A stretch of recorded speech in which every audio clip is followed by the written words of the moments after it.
Forget the fairy tale. Hollywood's golden age wasn't all moonlit waltzes and innocent starlets sipping champagne. Behind those velvet curtains, the real parties made today's scandals look like kindergarten recess. We're talking about secret gatherings so wild, so off the charts vulgar, even the tabloids ran out of adjectives. Ever wonder what your favorite legends did when the cameras stopped rolling? Let's just say, there are things they never wanted on the record. Ready to peek inside Hollywood's most jaw-dropping parties? Stick around. Some legends never die. Scotty Bowers, full-service parties. If there was a single man who held the keys to the city's dirtiest little secrets, it was Scotty Bowers. To outsiders, Bowers was just a charming ex-Marine pumping gas on Hollywood Boulevard. But pull up to his station after dark, and you'd find yourself entering a portal into the wildest underbelly of classic cinema. A place where A-listers traded their public halos for private halos, and every fantasy had a waiting list. Bowers wasn't just a discreet matchmake. He was the unofficial king of Hollywood's sexual underground. For decades, he organized parties that would make Hugh Hefner blush. His client list? A who's who of the Golden Age. Katharine Hepburn, Cary Grant, Spencer Tracy, and so many more. Some chasing their secret truths, others just looking for a good time, far away from the camera flash. These weren't your average cocktail gatherings. We're talking about full-blown, no-holds-barred escapades, where rules evaporated at the front door and privacy was protected with a blood oath. Want a night with another star? Prefer a same-sex liaison in an era when it could end your career? Scotty made it happen, and nobody dared whisper a word. His full-service parties became legend, not just for the wildness, but for the code of silence that kept the tabloids at bay. One famous story claims Bowers arranged as many as 150 partners for Katharine Hepburn, though he always refused to publicly out anyone, dead or alive. When a scandal rag once offered him a fortune for secrets, he just laughed and hung up the phone. That's how you know it wasn't just about the money. It was about protecting a world that wasn't supposed to exist. What's wild is that, for all the decades of whispers, Bowers' tales stayed mostly buried until he published his jaw-dropping memoir, Full Service, in 2012, setting off a fresh Hollywood earthquake. By then, most of his clients were gone, but their reputations, at least what was left of them, would never be the same. The ultimate irony? In the land of movie magic, the most outrageous stories were always happening after the credits rolled. MGM lot orgies. If the MGM studios could talk, they'd spill enough secrets to fill 1,000 gossip columns. And the dirtiest ones all began when the last director yelled, "Cut!" Everyone's heard about the glitz and glamour of old MGM. The lions, the lavish premieres, the five-star commissary meals. But what about the nights when that famous backlot turned into an X-rated playground for the rich, the powerful, and the bored? Here's the ugly truth. After hours at MGM, especially in the 1930s and 40s, weren't so much parties as they were gladiator matches of decadence. Invitations didn't come in envelopes. They came as whispered suggestions in dressing rooms, hand-delivered scripts that spelled out a different kind of role. Studio heads, hungry producers, up-and-coming stars, everyone knew which bungalow doors to knock on and what the password meant. There were initiation rituals for fresh-faced actors. And let's be blunt, the price of entry wasn't talent, it was submission. Witnesses talked about orgies where the booze never ran dry, the lights stayed low, and the rules, if there ever were any, were left on the cutting room floor. Want to secure a role in the next big musical? Maybe prove your loyalty to the studio. For some, all it took was a single, wild night with the right people watching. For others, it became a never-ending audition. Legends claim Louis B. Mayer himself sometimes hovered in the background, keeping a careful eye on his investments. The young hopefuls? They learned quick that saying no could mean the end of a career before it started. Stories leaked of wild drinking games, drug-fueled dares, and secret parties where blackmail was just another guest. The glamour was real, but so was the risk. One wrong move, and your face would disappear from the silver screen faster than a scandal could hit the morning papers. And let's not pretend this was a one-off. The MGM orgies were an open secret, one that every aspiring actor learned to tiptoe around, and every veteran learned to either exploit or escape. The next time you watch an old Technicolor classic, remember, the biggest drama was happening off camera, and the after-parties were the kind of scenes you'd never see in the credits. George Cukor's garden parties. If you want a masterclass in Hollywood's most sophisticated depravity, you start with the name George Cukor. Publicly, he was the ladies' director, the visionary behind classics like The Philadelphia Story and My Fair Lady. Privately, he was the discreet host of Beverly Hills' most exclusive and deliciously subversive garden parties. Forget the glitzy nightclubs and noisy banquets.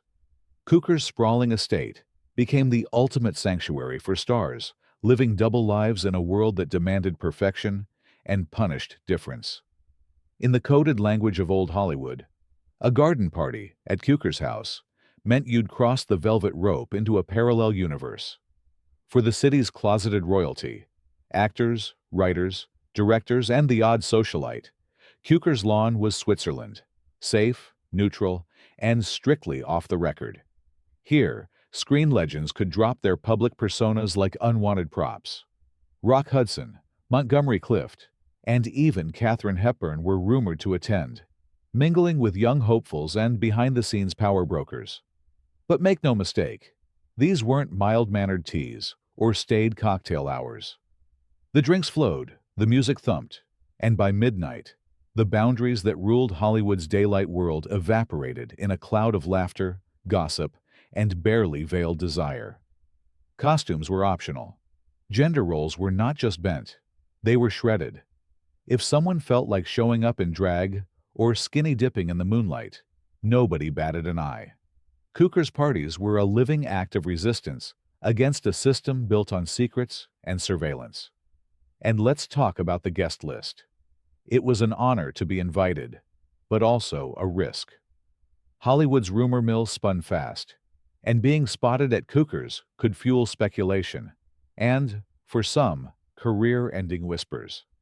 Yet the director's fierce loyalty and ironclad discretion meant that, for decades, these soirees stayed off the front page, even as word spread like wildfire in backrooms and studio offices. What happened in Cukor's garden stayed in Cukor's garden. For those lucky enough to attend, it was freedom, if only for one night. In an industry obsessed with control, his parties were an oasis of pure, uninhibited truth. The real Hollywood never looked so alive, or so deliciously untamed. Errol Flynns' Playhouse escapades. If anyone could turn a simple house party into a global headline, it was Errol Flynn. The original bad boy of Hollywood, Flynn practically invented the idea of the celebrity scandal, and he wore his infamy like a badge of honor. Whether he was swinging from pirate ships on screen or swinging from chandeliers off it, Flynn's parties were the stuff of legend, whispered about in every studio lot and cocktail lounge in town. Flynn's Mulholland Drive mansion was more than just a home. It was a pleasure palace with a revolving door for the wild, the beautiful, and the reckless. Guests ranged from rising starlets hoping for a big break to established names desperate for a night where no one judged, no cameras lurked, and no reputations were off limits. The booze was endless, the music loud, and the guest list always A-list, if you could keep up. It wasn't just the endless rivers of champagne, or the fact that Flynn kept a party room decorated with mirrors and velvet that set his gatherings apart. It was the total disregard for the rules. Cops were rumored to be on the take. The neighbors knew better than to call the press. Half of them were probably at the party anyway. Scandalous hookups were par for the course. Naked swimming? Practically mandatory. The wildest stories claim that Flynn sometimes filmed the festivities for his own amusement. An insurance policy against blackmail, or maybe just a twisted kind of home movie. And of course, There was the phrase, "in like Flynn." People used it as a joke, but everyone in Hollywood knew exactly what it meant. If you got an invite to Flynn's mansion, you'd either come home with a tale no one would believe, or wake up the next day with your secret safe until the next party. Flynn's escapades blurred the line between Hollywood fantasy and real-life excess.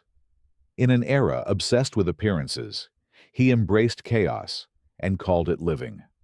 His parties were dangerous, exhilarating, and absolutely unforgettable.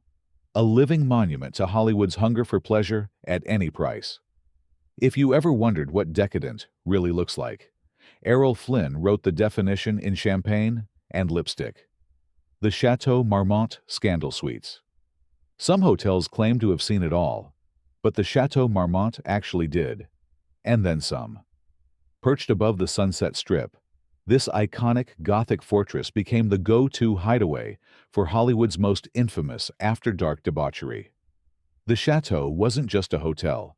It was an unofficial embassy for rule breakers, rebels, and anyone with a secret too hot for the studio lot.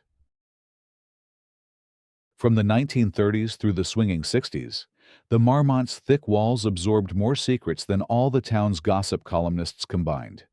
The A-list regulars, try Jean Harlow, Howard Hughes, Marilyn Monroe, and Errol Flynn, all names that spelled trouble and sold papers. But here, in those famously soundproof suites, reputations could be shredded, desires explored, and nobody, not even the most relentless paparazzo, got past the lobby. Stories from these walls are so jaw-dropping that even Hollywood couldn't script them. There were endless orgies, spontaneous skinny dipping in the courtyard pool, and wild masquerades where the only rule was there were no rules. Everyone mingled: stars, studio heads, starlets, hangers-on, and the occasional criminal on the run. The staff learned fast. Don't ask, don't tell, and whatever you do, never knock before noon. But the wildest tales come from the private parties thrown behind locked doors, where drugs and booze flowed like water, celebrities danced naked on tables, and lovers traded partners with the same ease they traded autographs. There were rumors of secret tunnels used for sneaking in lovers or sneaking out when the cops or angry spouses came calling. Some say Marilyn Monroe and Joe DiMaggio broke up here after a fight so explosive it rattled the chandeliers. Others whisper about movie stars who vanished into a weekend-long haze and didn't reappear until their publicists staged a search party. The Chateau Marmont's golden rule: if you must get into trouble, do it at the Marmont. It was the one place where Hollywood's elite could party without fear, and everyone did, in ways the public still isn't ready to hear. The next time you drive past its ivy-clad walls, just imagine. Every window could tell a story your grandmother would blush to hear. The casting couch parties. Hollywood's casting couch isn't just a tired cliché. It was an actual party circuit, and nothing was more vulgar than the secret soirees built on promises and peril.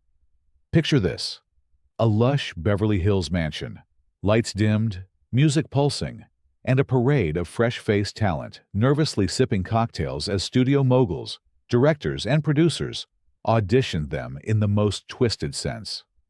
The likes of Harry Cohn at Columbia and Louis B. Mayer at MGM turned these gatherings into an open secret that everyone pretended not to know.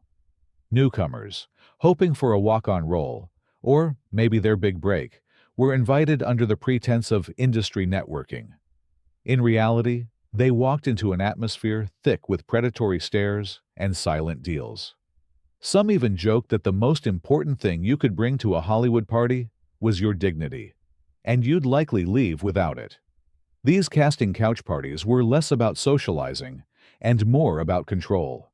The alcohol flowed, the pressure was relentless, and the implicit message was clear: indulge the boss, play along, or kiss your career goodbye. Some actors and actresses escaped with their pride intact, but others learned too late that saying no could land you on a blacklist faster than a scandal could hit the headlines. Blackmail was part of the game. Those who resisted sometimes found compromising photos or stories leaked to the tabloids, their careers crushed before they'd even begun. The sheer vulgarity of these parties wasn't just in what happened, it was in the cold, calculated way dreams were dangled and then destroyed. Power was currency, and for many, consent was a luxury they couldn't afford. Tales from these parties have surfaced in memoirs, biographies, and whispered confessions decades later, finally dragging the truth into the spotlight.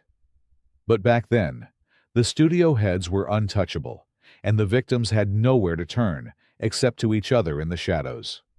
The legacy of these casting couch parties still haunts Hollywood, but during the Golden Age, they were as common as champagne, and left scars far deeper than any hangover. It was a world where ambition and innocence collided, and the after-party was never as glamorous as the opening act. The Garden of Allah gatherings. If Chateau Marmmont was for the power players, the Garden of Allah was for the wild ones, the bohemians, the outcasts, and anyone who didn't give a damn about the rules. This legendary West Hollywood hotel was more than just a place to crash. It was a freewheeling playground for artists, writers, actors, and misfits who made excess an art form. Picture the scene: lush gardens glowing under lanterns, bungalow doors wide open, laughter and jazz spilling out into the night. It wasn't unusual to spot F. Scott Fitzgerald holding court at the bar, Tula Bankhead skinny dipping in the pool, or Dorothy Parker leading a drunken conga line through the courtyard. The guest list was a who's who of anyone who ever broke a rule and made it look good. The parties at the Garden of Allah were legendary for their anything-goes energy. Forget chaperones. Forget studio spies. This was the only place where you could truly let your freak flag fly.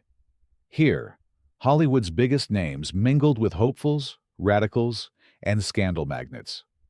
Sexual boundaries blurred, costumes were encouraged, and more than a few screen legends woke up in the wrong bungalow with no memory of how they got there.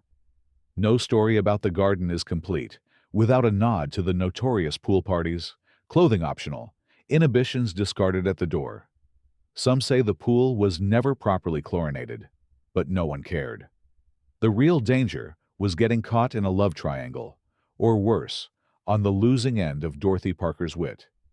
Blackout benders were celebrated, lovers met and discarded in a single night, and more than one movie script was written, torn up, and rewritten before sunrise. The Garden of Allah gatherings were as raw and raucous as Hollywood got. No managers, no press, just pure, unfiltered freedom. In a town obsessed with image, the Garden was the one place where everyone could be themselves, no matter how scandalous. When the sun came up, the wild ones faded away, but the stories still echo through Hollywood's halls, proof that the real party never made it onto the silver screen. Tula Bankhead's all-night benders. If you ever heard someone say, "Nobody parties like Tula," they weren't exaggerating. Bankhead wasn't just a Hollywood legend. She was a force of nature who turned every gathering into an event you'd never forget if you could remember it at all. In an era obsessed with secrecy, Tula Bankhead threw the kind of parties that made even the most seasoned gossip columnists do a double-take. Tula's infamous all-night benders blurred the lines between the elegant and the obscene. She didn't care about rules, reputations, or the ever-watchful eyes of the studio bosses. Her Beverly Hills home became ground zero for the wildest scenes outside a Prohibition speakeasy. She'd invite Hollywood's biggest names, up-and-coming starlets, out-of-town bohemians, and the occasional highbrow novelist, then throw open the liquor cabinet, crank up the jazz, and let chaos run the show. The guest list was a study in contrasts. Silver screen icons rubbing elbows, and more with political firebrands, artists, and outsiders. You might find Marlene Dietrich gossiping with writers, or a future Oscar winner dancing barefoot on the table. Tula encouraged everyone to check their inhibitions at the door. Nudity wasn't just tolerated, it was expected, especially once the swimming pool came into play. Tula herself was famous for diving in sand swimsuit and leading others to do the same. But it wasn't just about sex or scandal. It was about pure, unfiltered freedom. Tallulah championed LGBTQ+ guests when the rest of Hollywood was still deep in the closet. She thumbed her nose at conventional morality, famously declaring, "My father warned me about men and booze, but he never mentioned a word about women and cocaine." Her wit was legendary, her rules non-existent, and her tolerance for excess was only matched by her generosity. By dawn, you'd find the survivors of her soirees passed out on chaise lounges, lipstick smeared, secrets traded, and alliances forged that would last a lifetime, or at least until the next party. Tallulah's benders weren't just a release from Hollywood's tight-laced image. They were a masterclass in living large, loving loud, and laughing at the world's attempts to rein her in. In a city that built its empire on illusion, Tula Bankhead was the realest thing around. The Masquerade Balls. When you think Masquerade Ball, you might picture chandeliers, gilded masks, and a night of tasteful intrigue. But in Golden Age Hollywood, these costume parties were anything but restrained. They were carnivals of chaos, a place where the city's most powerful players, disguised behind elaborate masks and wigs, gave themselves permission to become someone or something else for the night. And more often than not, tasteful was left at the door along with the guests' real identities. The invitations were coveted and cryptic, sent only to the select few who could be trusted to keep secrets and who had their own worth hiding. Movie moguls, screen queens, leading men, notorious socialites, and the odd gangster all rubbed shoulders in ballrooms transformed into fever dream fantasies. Themes ran wild: ancient Rome, Arabian Nights, futuristic space odysseys, or full-on Greek orgies with togas barely held together and morals abandoned entirely. As midnight struck, masks came off, sometimes literally, sometimes metaphorically. That actress you admired for her ladylike poise, she might be dancing topless or canoodling with a rival's husband. Studio bosses, those untouchable arbiters of virtue, could be found in drag, wrestling on the floor, or tangled in steamy embraces with their favorite protégés. The lines between good fun and headline scandal blurred so thoroughly, even Hollywood's infamous fixers gave up trying to contain the fallout. But for the guests, that was the point. Masquerade balls were more than parties. They were safe zones for excess, fantasy, and wild experimentation. Inhibitions vanished, as did the threat of blackmail. After all, nobody was supposed to know who did what to whom. Reporters were never allowed, but somehow the juiciest details always found their way into whispered conversation the next day. These masquerade balls were Golden Age Hollywood's answer to reality. One night, where anything went, reputations could be tossed aside, and every wild desire could be acted out under the protective cloak of anonymity. When the sun came up, everyone slipped back into their carefully constructed public roles. But the memory of what happened beneath the masks lingered, a secret thrill that kept the whole town buzzing until the next invitation arrived.